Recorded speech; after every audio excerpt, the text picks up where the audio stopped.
म्हणजे तर म्हणतात ना, प्रेग्नन्सी सोपी नसती. ती गोष्ट मला आता कळायला लागली. अजून बऱ्याच गोष्टी होतात त्या पण मी पुढे सकाळ, संध्याकाळ, दुपार. सकाळी नाश्त्याला काय बनवायचं, दुपारची भाजी काय बनवायची आणि रात्री काय भाजी बनवायची. मला आता असं झालंय, केव्हा एकदाची डिलिव्हरी होते आणि केव्हा एकदाचं बाळ हातात येतंय, कारण खूप जास्त त्रास होतोय मला.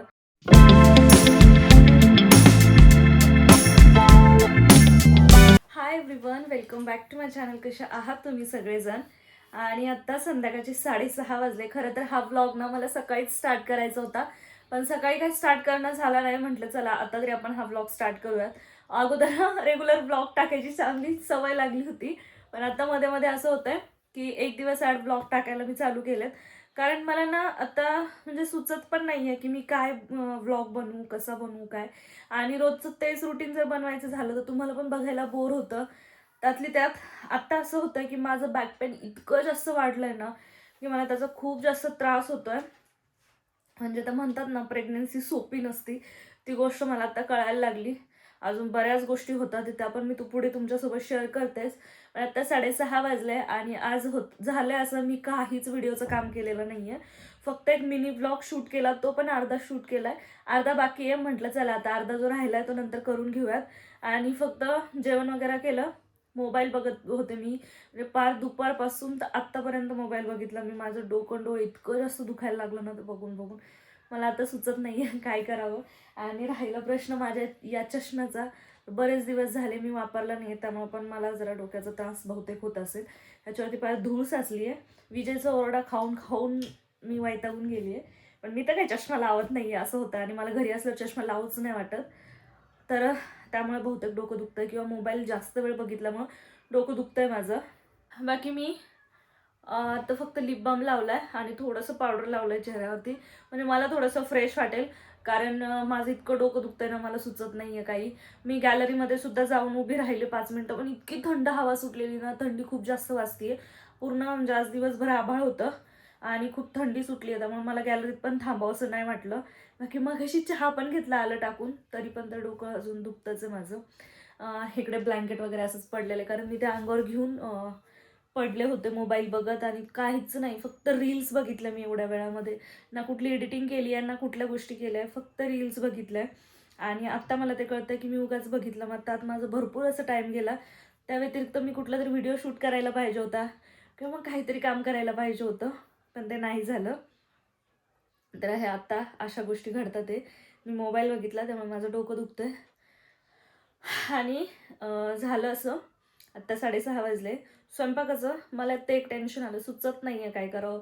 रोजचं तेच आहे, सकाळ, संध्याकाळ, दुपार. सकाळी नाश्त्याला काय बनवायचं, दुपारची भाजी काय बनवायची आणि रात्री काय भाजी बनवायची, हे असं टेन्शन आहे. बघू आता आईला जरा, म्हणजे आईचं माझं डिस्कशन चालू होईल याच्यावर, काय बनवायचं काय बनवायचं. मग कुठला तरी एक पदार्थ ठरेल त्यानुसार. मला आज एक रेसिपीसुद्धा ट्राय करायची होती, जी की मी पहिल्यांदा ट्राय करणार होते, पण ते पण राहून गेलं, विसरून गेले खरं तर. आणि माझं डोकं पण दुखतंय. जरी मला लक्षात असलं असतं तरी मी नसते केली. खूप डोकं दुखतंय माझं. तर चला आता जे काय होतं ते तुमच्यासोबत शेअर करते. आणि प्रेग्नन्सीमध्ये मला कुठले कुठले प्रॉब्लेम सध्या फेस करावं लागतात ना, ते पण एवढ्या लवकर, ते सुद्धा मी तुमच्यासोबत शेअर करते. खरंच खूप हार्ड जाते मला प्रेग्नन्सी. मला आत्ता असं झालं आहे, केव्हा एकदाची डिलेवरी होते आणि केव्हा एकदाचं बाळ हातात येते, कारण खूप जास्त त्रास होतोय मला. ते मी तुमच्यासोबत पुढे शेअर करतेच. तुम्ही असाच ब्लॉग कंटिन्यू करा, आणि जर चॅनलवर नवीन असाल तर चॅनलला सबस्क्राईब करा. तसं वातावरण आत्ताचं, म्हणजे 6:30 वाजलेत आणि इतकी जास्त हवा सुटली आहे ना, खूप थंडी वाजते आहे. हा जो लटकलेला पतंग आहे ना, ह्याच्यावरून तुम्हाला समजत असेल, खूप जास्त थंडी वाजते आणि खूप हवा सुटली. जवळजवळ अर्धा तास मी विचार केला की काय भाजी बनवू, मला समजतच नव्हतं. एक वेळेस वाटायचं बेसन भाकरी बनवूयात, एक वेळेस वाटायचं मसाले भात बनवूया, पण मसाले भात मला आता आवडत नाही. पहिले खूप जास्त आवडायचं, पण आता खावंसं नाही वाटत मसाले भात, त्यामुळे मी तो स्किप केला. बेसन भाकरी बनवायची झाली तर असं होऊन जातं, बेसन विजयला आवडत नाही जास्त, त्यामुळे मग काय करू सुचत नव्हतं. मग आता इथं मी हे ऑप्शन ठेवलं की सोयाबीनची जी वडी असते त्याची भाजी बनवूयात, थोडीशी रशावाली. आणि त्यानंतर दुपारची थोडीशी भाजी होती, आणि मला काही सोयाबीनची भाजी आवडत नाही. नाही, पहिले खूप जास्त आवडायची लग्नाच्या अगोदर. म्हणजे माझ्या तिकडे ना मी आणि माझे पप्पा आम्हा दोघांनाच खूप जास्त आवडायची सोयाबीनची भाजी. आम्ही रेग्युलरली खायचो. पण आत्ता मला ती आवडत नाही. त्यामुळे मग मी काय केलं, थोडीशी सोयाबीनची भाजी बनवली. आणि इकडे बघू शकता, इकडे रिंग लाईट माझी बंद पडली आहे. व्हिडिओच्या मागचं जे स्ट्रगल असतं ना, असं काहीच असतं एका क्रिएटरचं, की रिंग लाईट 4 वेळा बंद पडती आहे, त्याची पिन लूज होती आहे, त्याला व्यवस्थित कनेक्ट करा, त्यानंतर आपण व्यवस्थित येतो आहे की नाही व्हिडिओमध्ये ते व्यवस्थित चेक करा. अशा बऱ्याचशा गोष्टी असतात ज्या तुम्हाला दिसत नाही आणि ह्या कॅमेऱ्यामागे घडत असतात. तर ते मी मुद्दाम ठेवलं, म्हटलं चला असंही तुमच्यासोबत कधीतरी शेअर करता येईल. सो चला असो ह्या सगळ्या गोष्टी. तर सोयाबीनची भाजी विजय आणि आई दोघंजणं मिळून खातील. त्यानंतरनं मग मी माझ्यासाठी तुपातली चपाती बनवून दूध चपाती असं खाईल.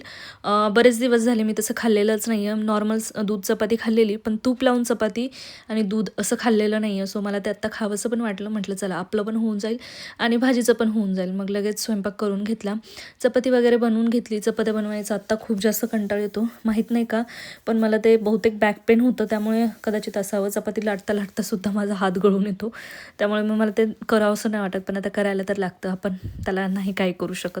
मग चपाती वगैरे बनवून घेतली, सगळं स्वयंपाक आवरून लगेच गॅसवाटा आवरून घेतला. त्यानंतर मग जेवायला बसले आणि मी असं वरती बसून जेवते आहे. बाकी विजय आई दोघंजण खाली बसतात. ते मस्त असं जेवण करून घेतलं. आत्ताच जेवण झालं. चेंज करायचं होतं, पण म्हटलं अगोदर व्हिडिओ पूर्ण करून घेते, नंतर चेंज करेल. खरं तर अनकम्फर्टेबल व्हायला लागलं आता ह्या कपड्यामध्ये, पण मला बरेचसे कपडे येत नाही आहे. हा पण तसंच होतं, आता टाईट होतं. हां, तर मला तुमच्यासोबत हे शेअर करायचं होतं की मला कशामुळं असं वाटतं की प्रेग्नन्सी सोपी नाही आहे, की काय काय होतं आहे माझ्यासोबत. जसं तुम्हाला मागच्या एखाद 2 व्हिडिओमध्ये मी बोललेलेच आहे की मला बॅक पेनचा खूप जास्त त्रास होतो आहे. तर इकडची बाजू पाठीची आणि इकडची बाजू कमरेची, म्हणजे असं दोन्ही साईडनं मला दुखतं आहे. झाले जवळजवळ 3 ते 4 दिवस झाले मी डाव्या अंगावरती बिलकुल झोपत नाही आहे. झोपते तर मी फक्त पाठीवरती झोपते आहे. मला होतं आहे असं की उजव्या अंगावर झोपायला गेले तर माझं पाठ दुखते आहे, डाव्या अंगावर झोपायला गेले तर माझी कंबर दुखते आहे. इतका जास्त प्रॉब्लेम होतो आहे ना. आणि असं म्हणतात की 4थ्या महिन्यापासून पुढं आपण फक्त डाव्या अंगावरतीच झोपावं लागतं, म्हणजे बाळाला व्यवस्थित ऑक्सिजन पोहोचतो. बाकी उजव्या अंगावरती आणि पाठीवरती जर आपण जास्त वेळ झोपलो तर बाळाला ऑक्सिजन व्यवस्थित पोहोचत नाही. आणि माझा तो सध्या प्रॉब्लेम होतो आहे. मला काय करू समजत नाही आहे. डॉक्टरांनी मला एक मेडिसिन दिलेली, पण ती तर मी सध्या काही घेत नाही आहे बॅक पेनसाठी. आणि अजून काही वापरत नाही आहे बॅक पेनला. मला खूप जास्त त्रास होतो आहे. बाकी मला जेवायला सुद्धा बसता येत नाही. आता मी वरती खुर्चीवरती वगैरे बसूनच जेवण करते, खाली बसत नाही. खाली 5 मिनटं जरी बसले तर पाठ माझी पूर्ण गळून येते. झोपताना कंबर दुखते, बसताना पाठ दुखते, असा प्रॉब्लेम माझा चालू आहे. विजयकडनं दिवसातून 2-3 वेळा ते जी मसाजर गन आहे माझ्याकडे ती फिरवून घेते किंवा मग दाबून घेते. आणि हो, मला हे आत्ता आठवलं की त्या मसाजर गनची ना मला बऱ्याच जणांनी लिंक मागितली. सो मी ह्या व्हिडिओच्या डिस्क्रिप्शनमध्ये किंवा मग टॅग प्रोडक्ट येतं ना तिथे मी त्याची लिंक देईल. तुम्हाला हवी असेल तर तुम्ही तिथून ऑर्डर करू शकता. त्याच्यामध्ये वेगवेगळ्या ब्रँडची आहे. ही कुठली चिरी ही ब्रँड आहे त्याचा तो. आणि इकडे मी दाखवते, डायरेक्ट बॉक्सच दाखवते आणि इकडे मला सेम ब्रँडची मिळाली तर मग मी ती टॅग करते. जर सेम ब्रँडची नसेल तर मी थोडंसं रिसर्च करेल कुठली चांगली आहे, मग ती तुमच्यासोबत शेअर करते. डॉक्टर फिजिओ, डॉक्टर्स USA असं आहे ते आहे. रोहित शर्माचा याच्यावरती फोटो आहे. सो ही गन बेस्ट आहे. ह्याने थोडासा फरक पडतो फिरवली पाठीवर तर, पण तितक्या पुरता तितका पडतो. मी असं नाही म्हणणार की त्याने पूर्णच फरक पडतो, तितक्या पुरता तितका पडतोय. मला आता जेव्हा डॉक्टरांनी बोलवलं तेव्हा मी डॉक्टरांना गेल्याच्या नंतर सांगेल की मला खूप जास्त त्रास होतोय बॅक पेनचा. कामाचं पण माझं असं होतंय. आज तर मी कपडे धुवायला पण नाही बोललेले, आईने कपडे धुवून टाकले आजचे कपडे. त्यानंतरनं मला आता हे होतंय, कपडे धुवायला नको वाटतं, कारण पूर्ण आपण खाली वाकून कपडे धुतो. सो ही बाजू आहे ना माझी खूप जास्त दुखतीये. त्यामुळे मला ह्या गोष्टीचं टेन्शन खूप जास्त आलंय. मला सुचत नाहीये मी काय करू काय नाही. तर तुमच्याकडे जर काही सोल्युशन असेल किंवा तुम्ही ह्याच्यातून गेलेले असतील तर प्लीज मला सांगा, बॅक पेनसाठी मी काय करू. कमरेपेक्षा जास्त पाठीचा त्रास होतोय, तिकडच्या बाजूचा. कधी कधी मला चपाती लाटताना सुद्धा त्रास होतोय, म्हणजे समजत नाहीये. मी हवं तर याच्या पुढे ना एखादी क्लिप ॲड करते, मला झोपताना कसा त्रास होतो मी ते थोडंसं शूट करते आणि तुमच्यासोबत शेअर करते, म्हणजे तुम्हाला लक्षात येईल की हा मला असा त्रास होतोय. तर चला ह्या गोष्टी मी तुमच्यासोबत शेअर केल्या. बाकी ती क्लिप मी इथे ॲड करते आणि आता मी ड्रेस चेंज करून घेते, वेणी वगैरे घालते. हे सगळं जे काही ते काढून टाकते आणि बघूत. दिवस कसाही गेला माझा तरी रात्र मला खूप जास्त हार्ड जाते. तुम्ही बघू शकता आता माझं स्ट्रगल. जेव्हा मी ह्या अंगावरून त्या अंगावर होते तेव्हा बघू शकता इथे विजयने अंगावर घेतलेलं. नाहीतर विजयचा म्हणजे अंगावर नसेल घेतलं तर मग मी विजयला हात मागत असते की बाबा मला तुझा हात दे, मला ओढ इकडे व्हायचं आहे. पण विजय आता झोपलेला होता म्हणजे मोबाईलच बघत होता, पण अंगावर घेतलेलं होतं त्यामुळे मग मी अशा काहीशा प्रकारे टर्न होती आहे. बघू शकता बेडला पूर्णपणे पकडलं आहे मी आणि त्याचा आधार घेऊन मी टर्न होती आहे. कारण माझी कंबर खूप जास्त त्रास देते मला झोपतावेळी. मला बिलकुल वळताच येत नाही. ह्या अंगावरून त्या अंगावर एवढं जास्त कमरेला कळ लागती. आणि एकदा मी बेडवरून उठले की पहिलं जे 2-3 पाऊल आहेत ना ते टाकणं मला खूप जास्त मुश्किल होतं. म्हणजे एकदम मी वाकून ते पाऊल टाकते, एवढी कंबर माझी जाम होते रात्री. माहिती नाही, खूप जास्त कामाचं लोड पण नाही आहे. घरातील जे कामं आहेत तेच कामं करत असते आणि व्हिडिओचे कामं, बस एवढंच आहे. मी काय असं बाहेर कुठे कामाला जात नाही किंवा काहीही करत नाही. तरी पण इतका जास्त मला कमरेचा त्रास होतो आहे. असं होतं आहे की झोपताना मला शक्यतो कधीतरी पाठीचा त्रास होतो, पण कमरेचा रेग्युलरली त्रास होतो. आणि ह्या स्ट्रगलमधून सध्या मी जाते ना, जे की मला खूप जास्त जड जातं आहे. समजत नाही काय करू. मला दोन्ही साईडने टर्न होतावेळी मला आधार घ्यावाच लागतो, जसं तुम्ही बघितलं अगदी तसं. असो, आता ह्या गोष्टी मला सहन कराव्याच लागणार आहे जोवर बाळ येत नाही तोवर. आणि ह्या गोष्टी मला वाटतं प्रत्येक लेडीजच्या लाईफमध्ये येतात. चला असो, भेटू आपण नेक्स्ट व्हिडिओमध्ये. तोपर्यंत चॅनलला सबस्क्राईब करा. बाय.